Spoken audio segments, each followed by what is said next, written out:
नि प्लास्टिक दिनु न प्लास्टिक सबै एउटा मुछेर एउटै डल्लो बनायो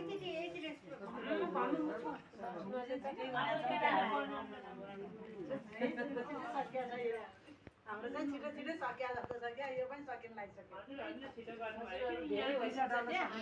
दिदी मेरो मोबाइल मेरो सामान धेरै मान्छे थर भयो त्यो त ओके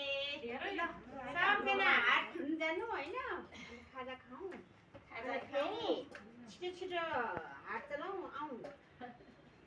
ल यो भएन भनेदेखि न सानो सानो टुक्रा टुक्रा लगे घरमै त्यही भनेको सबैलाई एक प्लास्टिकमा हाल्यो सिकिहाल्यो सबैलाई दियो सिक्यो अब यो लाग्ने रहेछ सबैले डल्लो डल्लो प्लास्टिक हालेर अनि त हुन्छ भनेको हामीले सानो बनाएर